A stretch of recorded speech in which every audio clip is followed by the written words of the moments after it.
Во тема на денот, како што најавив, разговарам со првиот човек на првата детска амбасада во светот Медјаши. Добро вечер за господин Драги Змијанац. Ви благодарам што сте вечерва со нас. Добро вечер. Јавноста со право е вознемирана во изминатите 5 дена. Како вие како организација и како долгогодишен експерт на полето на заштита на децата ги оценувате напорите кои институциите ги прават до овој момент? Морам да бидам критичен дека недоволно се прави. Прво, бев многу изненаден кога целиот тој самит на НАТО со целата таа безбедност се случува на подготовките детето да исчезне и мислам дека имаме пропусти на неколку нивоа. Она што прво јас ќе кажам, ние го направивме како прва детска амбасада, го алармиравме мрежата за исчезнати деца во Белгија. Тие го имаат специјалниот број 16000 и сите наши соседни земји го имаат тој број. Ги алармиравме Центар за исчезнати и злоставувани деца во Белград, Србија и Центарот за детски права во Тирана, во Албанија. Партнерски организации, да, со нив соработуваме долго време. Соработуваме и со насмевка на децата од Грција, имаат исто така специјален број.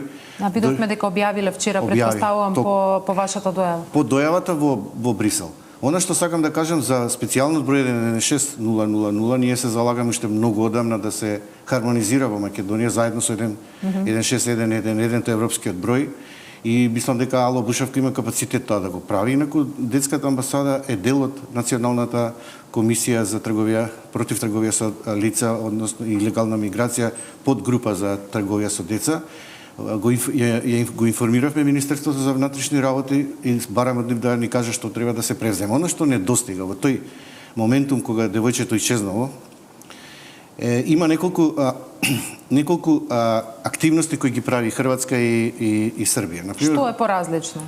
Хрватска веднаш се вика Нено аларм, каде што ја информира Мета и бара до Facebook и до Instagram да се објави фотографијата со одредени податоци до корисниците кои го користат Мета, и тоа точно на локацијата во окружување околу 60 километри во првите 24 часа. И тоа едноставно на секој корисник на социјални мрежи му излегува таков допис за да може брзо да интервенира и да реагира. Она што го има Србија е Amber Alert или најдиме. Значи тревогата веднаш се упатува до сите медиуми, телевизии, радија, ја прекинуваат програмата на секој 30 минути до првите 8 часа, банкомати, јавни установи, аеродром, автопати, патарини и така натаму, се со цел некој ако го забележи лицето да може веднаш да дојави. Тоа во нашиот случај... Ние докаде сме со тој процес, ние правевме една сторија за платформата Најдиме. Во моментов тоа е една обична веб страна која што па и не е воопшто афирмирана, да речем, за да јавноста таму очекува да види информација. Да, има платформа Најдиме, но не е доволно... Еден друг систем, целосно комплетно различен. Треба тоа некој да го регулира, треба да се знае... Дури со закон треба да се регулира за медиуми. Тоа сакам да кажам. Значи треба да се веднаш да се прекине програмата.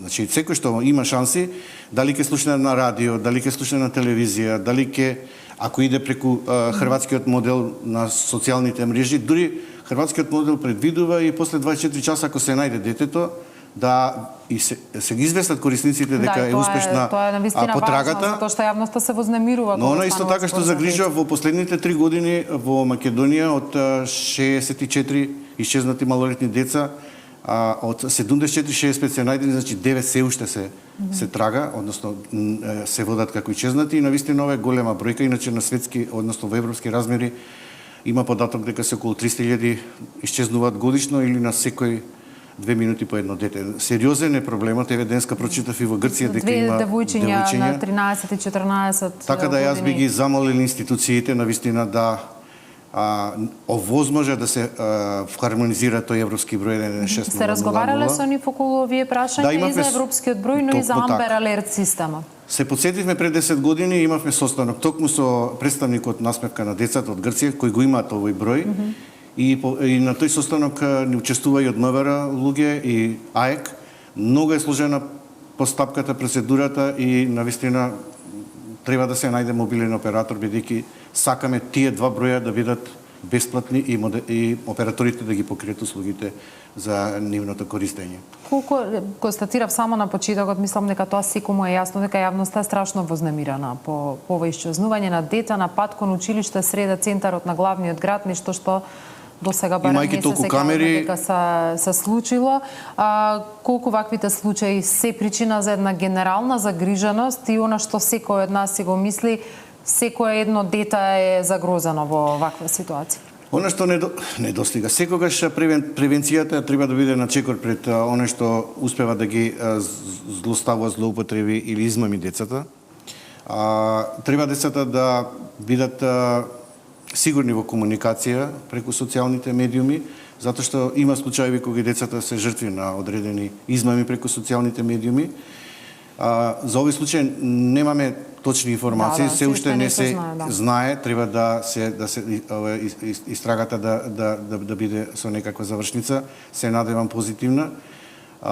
Искрено ја очекував дека девојчето ќе се најде и нема да има потреба да гостувам денеска за овој проблем. Знам дека граѓаните се мобилизирани и дека се загрижени и го прават она што може да го направат, но повторно ќе кажам, главен инструмент за потрага е Министерството за внатрешни работи. Да, добро, и досега и семејството изразува благодарност за тие напори, затоа што еве стотици, не е само 100, туку и повеќе од тоа полициски службеници велат дека се вклучени во потрагата.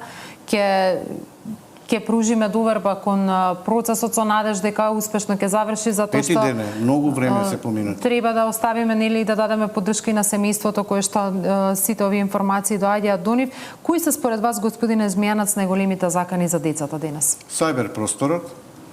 Токму со овие две организации сега работиме на спречување на сексуална злоупотреба на деца преку интернет. Со лажни профили, со измама, со закани, со искористување на одредени компрометирачки фотографии кои децата некогаш и несвесно дека ги споделуваат. Сето тоа е многу проблематично. Мислам дека воспитно-образовниот процес мора да го подигне прагот на поголема превенција. Не само невлегување во автомобил, подароци и така натаму, туку и користење на тој социјален медиум, затоа што некогаш децата се и осамени, отуѓени и имаат потреба со некого да комуницираат и тој празен простор натрапниците, агресорите, тие предаторите што ги користат социјалните мрежи за децата и ги злоупотребат. Да, гледаме, ги споминавте социјалните мрежи, гледаме и во конкретниот случај што се случуваше преку социјалните мрежи, гледаме дека граѓани буквално самите водат истрага, навлегуваат во интимата на едно семејство кое што се наоѓа во исклучително тешка ситуација, едно дете кое што е во исклучително ранлива возраст и чија интима треба да биде максимално заштитена. Сметате ли дека и самиот овој процес во кој што сме во моментов, сите тие коментари на социјалните мрежи, дека сето тоа е еден вид на загрозување на правата на коментарите не би ги коментирал, но сакам да кажам дека има во одредени случаи кога не се објавува фотографија во интерес на истрагата, а тоа го проценува МВР и преку овие две платформи, Најдиме или Амбер Алерт и хрватската Нено Аларм. Тие кажуваат дека кога се активираат овие две платформи, во 90 до 95% случаи се наоѓаат децата. Посебно во првите 24 часа. Значи, ние треба подитно да ја воведеме тој систем на брза оперативно-техничка интервенција и мислам дека на тој начин помалку ќе има работа и товар и самото Министерство за внатрешни работи и загриженоста на родителите и на јавноста. Ке се вратам уште еднаш на темата околу социјалните мрежи.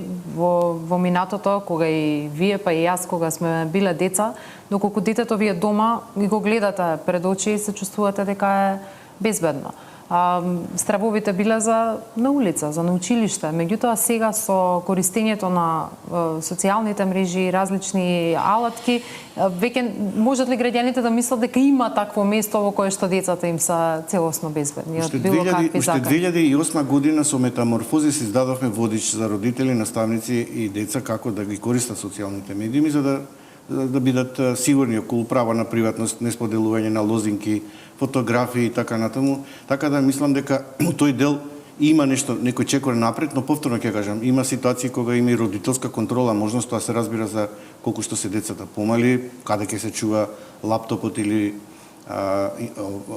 екранот со кој комуницираат децата преку интернет, но децата колку што се поголеми, тие си сакат свој приватен простор и мора да бидат едуцирани за опасноста кој ги демне преку социјалните мрежи и повторно ќе кажам и медиумите едукативни програми и во воспитно-образовниот процес и граѓанскиот сектор и институциите мора да посветат поголемо внимание за опасноста кои децата се сочуваат преку социјалниот медиум. Тие масовно се или на Инстаграм, или на Snapchat, или на сите, па дури Facebook.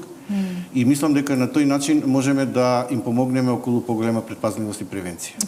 Што е фокусот на вашата работа во моментот? Како вие помагате во целиот овој процес на заштита на правата? Имаме Ало Бушевко кој оваа година 30 години ќе одбележи и токму подготвувајќи се за оваа емисија открив дека уште 2020 година ние сме имале 3 деца кои исчезнале. За едно дете, осум дете беше исчезнато, ги алармиравме институциите, морам да ги пофалам дека навремено реагира и после 8 дена детето се врати. Детето било подготвено да се тргува и еден од родителите да оствари финансиска добит за тоа. Страшно. Господин Змејанац, станува се надеваме дека овој случај ќе заврши со среќен крај. Ви благодарам за вашето споделено искуство и експертиза на оваа тема, заштита на правата на децата. И јас се надам дека МВР ќе се заврши работата и ќе ги стиши загриженоста на граѓаните затоа што со право се револтирани и очекуваат разрешница. Драги Змејанац, во тема на денот, благодарам, одиме понатаму.